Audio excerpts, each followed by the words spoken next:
Bonjour à tous, aujourd'hui je vais vous présenter un de mes outils favoris dans ma vie de freelance, j'ai nommé la plateforme Malt. Je tenais à vous parler de cette plateforme car c'est elle qui m'a permis de vraiment trouver mes premiers clients et de lancer mon activité de freelance graphiste et illustratrice. Il y a pas mal de petits trucs à savoir à propos de cette plateforme. Si vous ne connaissez pas cette plateforme, je vous invite à aller voir sur le site malt.fr pour voir un peu à quoi ça ressemble, à quoi ressemblent les profils et comment ça marche. C'est assez simple à prendre en main, donc faites un tour et continuez à regarder la vidéo juste après. C'est parti!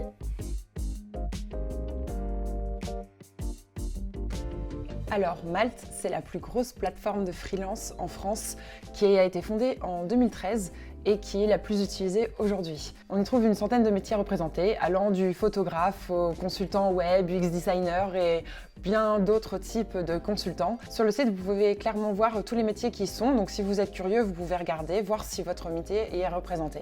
En gros, chaque freelance a son propre profil avec sa photo, une petite description, son portfolio, sa note globale, des retours d'expérience de ses clients et aussi son tarif journalier. Donc sur le site, en fait, il y a une recherche par mots-clés pour que les clients puissent rapidement trouver un freelance qui leur convient. Ils ont toutes les infos nécessaires sur toutes les pages de chaque profil pour qu'après, il n'ait plus qu'à choisir quelques freelances et leur envoyer des messages. Alors je suis inscrite sur Malt depuis août 2016. Je m'étais inscrite pendant mes études pour pouvoir faire quelques petites missions pour commencer à m'entraîner et avoir un peu d'argent de poche. Mais je me travaille vraiment en tant que freelance depuis décembre 2017, donc ça fait 1 an et demi aujourd'hui. Et honnêtement, j'en suis plutôt contente, ça marche bien pour moi. Je trouve vraiment toutes mes missions grâce à cette plateforme, même si je suis inscrite sur 2-3 autres plateformes françaises et internationales, je m'en occupe pas vraiment, c'est vraiment Malt mon centre d'activité. J'ai réussi à plutôt bien me placer dans les recherches à force du coup de faire des missions sur Malt. Donc j'arrive à avoir des demandes de missions très régulièrement. Pour vous donner une moyenne, la plupart du temps sur l'année, j'ai une demande par semaine. Donc bien sûr, il y a des moments de creux, il y a des moments où j'ai plus de demandes que ça dépend vraiment des périodes de l'année. J'ai réussi à avoir une bonne note sur l'ensemble global de mes missions.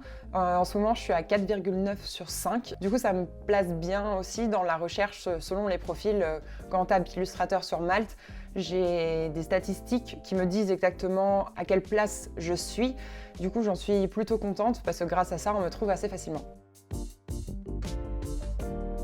Alors s'il y a bien un avantage à utiliser Malt, c'est d'éviter la prospection. Parce que maintenant, la plupart des clients sont au courant qu'il y a des plateformes qui référencent des freelances comme ça, surtout avec des notes et des commentaires. Du coup, ils ont tendance à aller d'abord chercher sur ce type de plateforme. Ensuite, le gros avantage, c'est qu'on a toutes nos informations au même endroit. Au lieu d'avoir un site web, d'avoir mon CV sur LinkedIn, d'avoir mon portfolio sur Behance, j'ai vraiment tout regroupé au même endroit, ce qui permet du coup aux clients qui me cherchent de pouvoir voir tout ce que je fais d'un coup. Donc quand un client arrive sur mon profil, il sait déjà mes attentes par rapport à une mission, il sait déjà sur quoi je suis meilleure et ce que je ne fais pas. Vous pouvez écrire vos spécialités dans votre description. Moi, je l'ai organisé vraiment de manière à mettre en avant ce que j'ai vraiment envie de faire, les choses pour lesquelles je veux vraiment qu'on me contacte.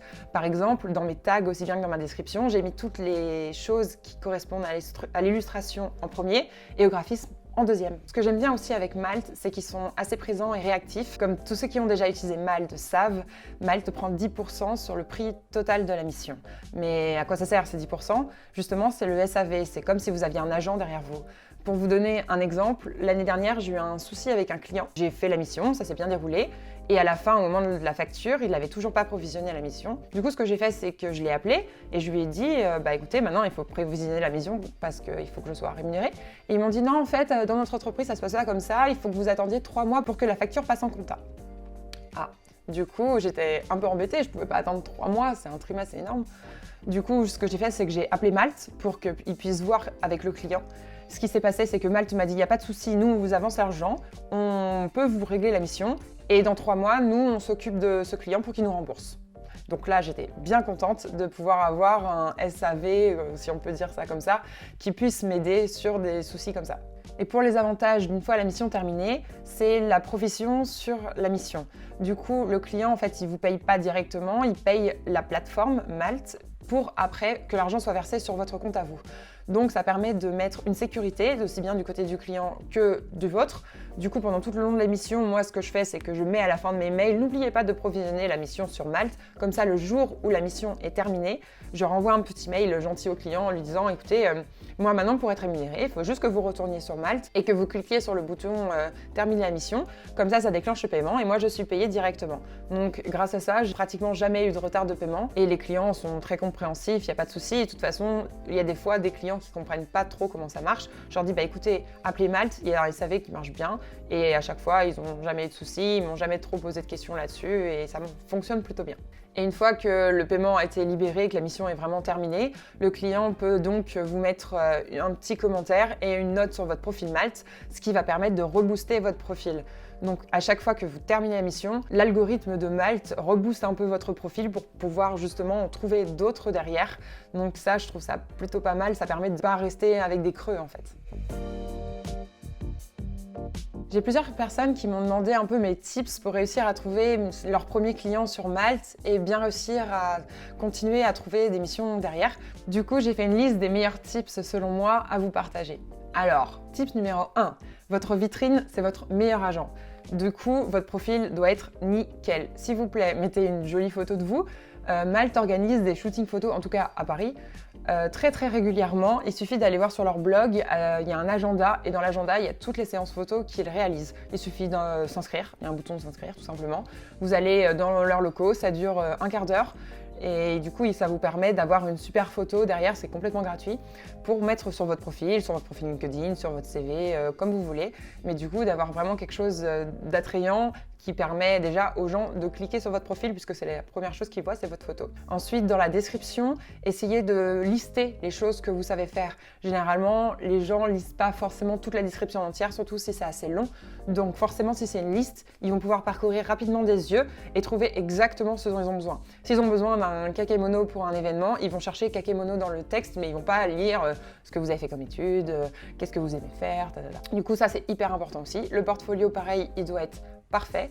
Donc moi, forcément, j'ai beaucoup d'illustrations, j'essaie de les mettre en page, de ne pas en avoir trop non plus sur les mêmes pages. Vous avez le droit, je crois, jusqu'à 15 slides. Donc franchement, mettez que vos meilleurs travaux, les choses que vous avez envie de reproduire. Moi, en illustration, je mets vraiment les styles que je sais faire. Les commentaires clients, pareil, si vous en avez, laissez-les. Si vous en avez des moins bons, vous les enlevez. Sur les expériences, pareil, mettez vraiment les expériences avec les entreprises connues ou les meilleurs noms en avant, en haut du profil et demandez à vos clients, en leur envoyant un mail, de commenter en dessous de l'expérience avec le projet qui leur correspond pour pouvoir avoir en plus un appui sur cette expérience, comme quoi tout s'est bien déroulé et que le client est très content de vous. Ensuite, il y a les tags. Les tags, pareil, mettez en premier. Il y a les 5 premiers tags qui valent plus que l'autre, c'est marqué sur le profil.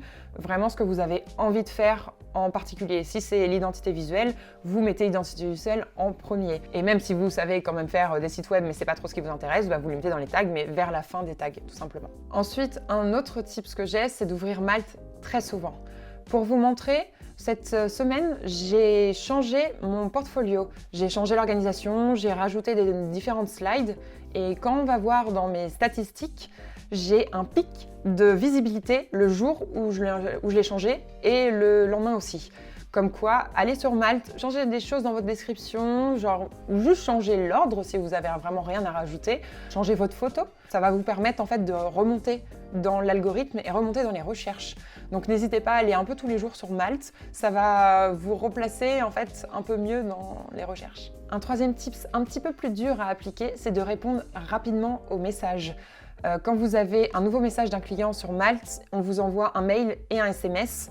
Du coup, c'est d'y aller tout de suite parce que c'est marqué sur votre profil en combien de temps vous répondez environ. La plus basse tranche horaire, c'est répondre en moins de 2 heures.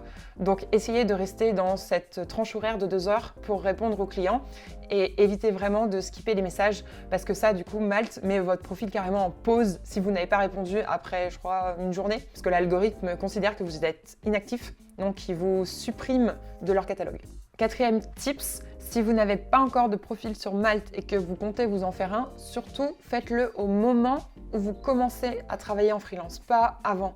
Parce qu'en fait, il faut savoir que quand vous vous inscrivez sur Malte, vous bénéficiez d'un boost, je crois, si je dis pas de bêtises, de 2 semaines où votre profil apparaît vraiment dans les premières pages en tant que new malter. Donc si vous vous inscrivez par exemple avant de partir en vacances en disant comme ça mon profil est fait, je m'en occuperai plus tard, c'est pas une bonne idée. Tout simplement parce que le boost va vous permettre d'être bien classé et de recevoir des demandes très rapidement. Donc évitez vraiment de vous mettre trop tôt sur Malte. Le premier jour, on va dire, où vous travaillez en freelance, ça devrait être consacré à ça, à faire votre profil, qu'il soit nickel, pour que tout de suite après, vous puissiez bénéficier du boost et de pouvoir commencer à travailler sereinement. Et dernier conseil Malte, jouez le jeu de Malte. Plus vous aurez de missions terminées sur Malte, plus vous en aurez d'autres. Donc désolé si vous vouliez passer en direct. Pour moi, c'est vraiment le meilleur tip. Si vous êtes sur Malte, restez sur Malte. C'est comme le jeu d'Instagram, pour plaire à l'algorithme, faut être là, faut être disponible et faut participer. Du coup, c'est vraiment la meilleure chose que je puisse vous dire, c'est d'être à fond là-dessus et vous arriverez à trouver des clients et des nouvelles missions régulièrement sur cette plateforme. Merci d'avoir regardé cette vidéo jusqu'au bout. J'espère qu'elle vous aura bien aidé et que mes petits tips pourront vous orienter dans la recherche de nouvelles missions et de nouveaux clients en tant que nouveau freelance ou en tant que nouvelle personne sur cette plateforme. Franchement, n'hésitez pas, dites si vous avez des questions en commentaire, je tâcherai d'y répondre. Et n'hésitez pas à vous informer aussi sur le blog de Malte ou de leur envoyer directement un message si vous avez d'autres questions. Et j'espère que du coup, vous allez trouver plein de nouvelles et belles missions.